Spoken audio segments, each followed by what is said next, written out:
Hi folks, you're with Tacitus today. Tacitus today, your pushback channel, and thank you for joining this audio live stream.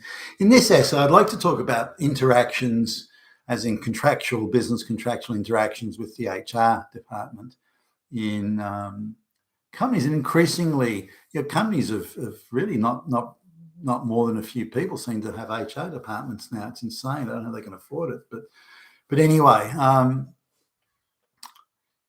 there's typically what happens is we used to do, just to give a quick recap, I'll have a share in a business and we do sort of high level intellectual property type shit and technical stuff. And we do quite a lot of work around the place. And typically, we used to deal with, say, in a smaller, a company less than a few hundred, less than 500 people. We deal with the CEO and the chief operations guy, and then in a bigger company, we may just deal with the operations people. But increasingly, HR is being used and is becoming involved in, and is being allowed to deal themselves into the commercial contract sort of situation. Now they've got no contractual expertise, or if they do, they must have done it by correspondence or something that all got lost in the post. But they're really just a pain in the ass, and their role, as they see it, is the moral sort of tough guys. We're just showing you we're in charge around here, you damn straight white males, and you better shape up. One word out of place there, and one joke, and then you're out and you're fired.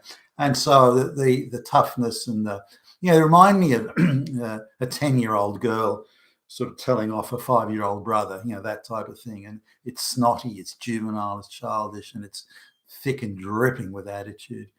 You can almost write a script of these girls too, single mother, and affirmative, low IQ people, affirmative action, getting waved through junior high school, senior high school, waved through doing their bullshit sociology course in university, and then getting another affirmative action job in human resources as an equity officer or something like that. So really, the diversity, equity, inclusion type side of HR, sometimes as a dedicated person, they're dealing themselves into the game, and of the contractual situation. Typically, they come along after the contract has been signed off on and all put to bed.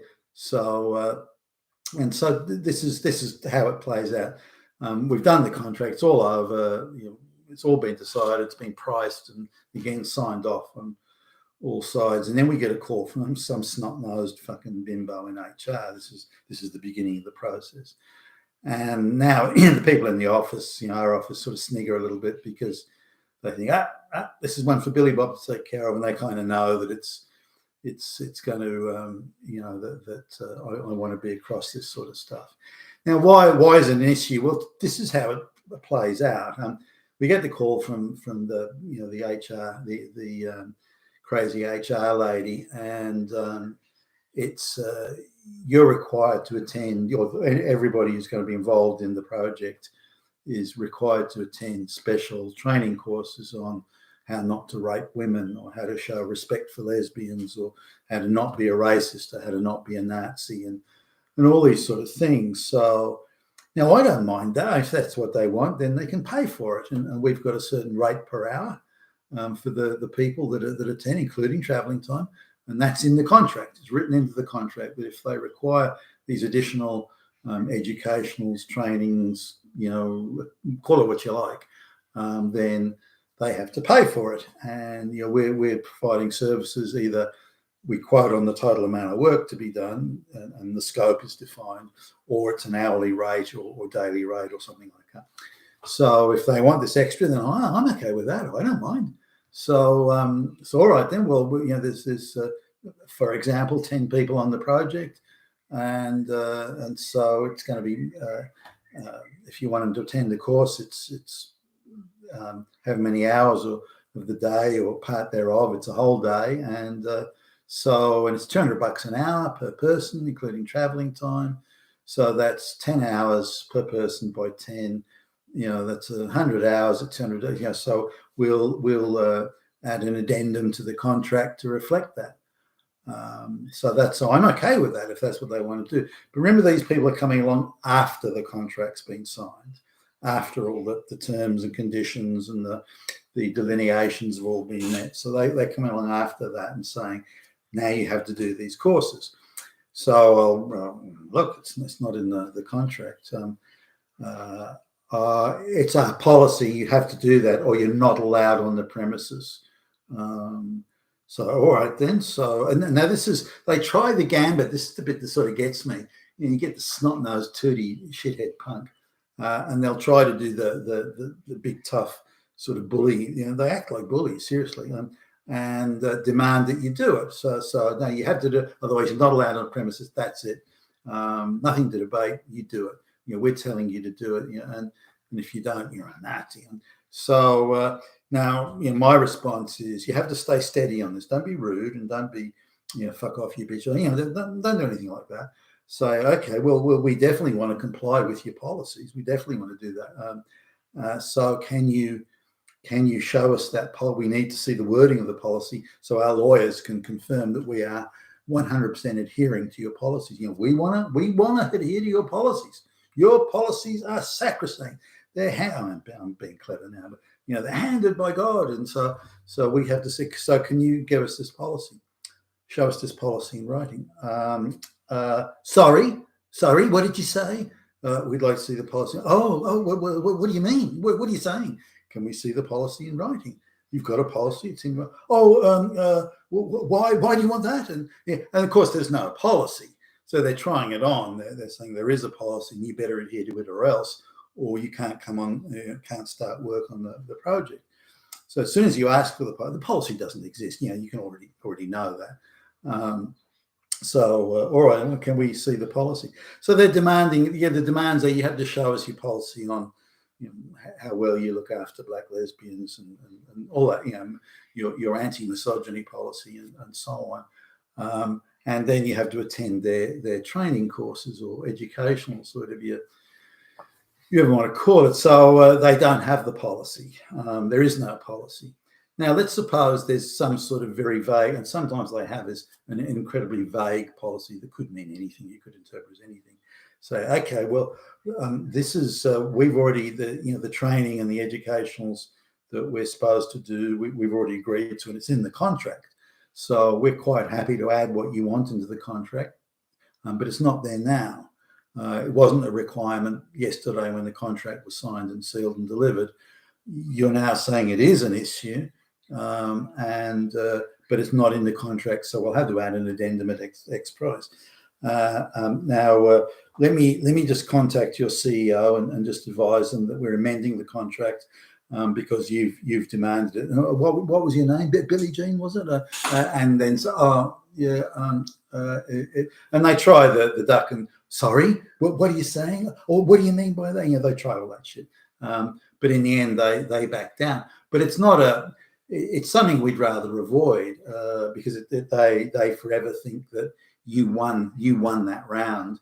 So they're looking for a rematch, so that's always there. They're sort of watching you closely and hiding behind corners, waiting for the opportunity to sort of strike and ask for a rematch. You also have to be careful because once they've got their nose out of joint, then they're looking for the slightest thing. If any male employee that looks sideways is they'll even put the word out to any of these guys, anything at all. You report it to HR, you report it to the political commissar, and we'll nail those Nazi motherfuckers. And so you have to sort of be mindful and careful about those sorts of things. So really, the people and people from our office or the subcontractors, they have to walk on eggshells. They're terrified of upsetting somebody, and if there's anything remotely controversial that occurs. I've given everyone's instruction. You come back to me with that, or you come back to us, and it'll be me in some of these instances. Come back to me with it. Don't try and deal with it yourself. Do not argue with them. Do not try and stand toe to toe. Do not do any of that because they'll just accuse you of being a Nazi or a misogynist or this or that. So you don't want to give them any opportunity to do that. come back to me and I'll deal with it as a matter of a contractual issue. Now, something else I add here is that we put information on a lot of different business websites, and so as in commercial information, but we stay well away from social justice politics and politics in general. We don't. One of our people was incensed at a post on one of the business websites that was talking about the gender wage gap and how women are all oppressed and Nazis are running everything, and came back and said, why don't you complain about, which is a legitimate thing that many people say, why aren't you complaining about women, not enough women being in cleaning out the sewer system, for example, and that's ill-advised. I would hardly call it a controversial post, but it's ill-advised. So we're talking to, it goes to show you how much the HR department has become like the fucking KGB or the Stasi in East Germany or something like that. We were presented with this post. So we just want to know your attitude on equality for women.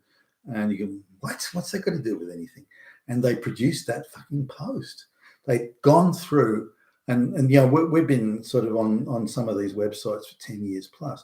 They'd gone through, I assume with some word search software, they'd gone through all of our posts, and they'd managed to find this one.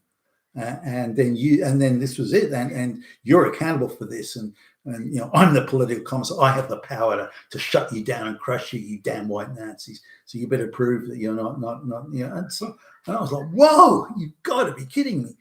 And that's the extent that these insane political commissars, these moral KGB police, how they are. That they found that fucking post, again, relatively benign in the overall scheme of things, and then use that. Okay, how can we then use this to put these people on the back foot? Prove that you're not misogynist. Prove it. Hey, hold on a minute. And now I've been around too much to be intimidated by these things, and so again, you treat it very calmly. And so, all right, then, well, is there anything in there that contravenes your policy? And if there is, may I see that policy in writing? So you put it back on them. So no, I don't have to prove or deny anything. If your policies have been in some way contravened by this post, which was from years ago, if that is the case, then show me that policy so I can see it, and so our lawyers can look at that possible contravention. And then try again. You can sort of softly go back and say, if anyone misinterprets this and accuses us of something, then they may be guilty of slander, and maybe we have to consider taking the matter to court. And that straight away, you can't just say these things. These things will have consequences, and so now it's better it doesn't get to those things. But this is how ready and keen these people are to sift through every fucking syllable you've uttered online, and say try and turn it into an issue, and they're turning it into an issue, not us. We'd rather not have to do it. But this is how far it's gone, and these are the things that go on. You've been with Tacitus today, your Pushback Channel. Thank you for listening.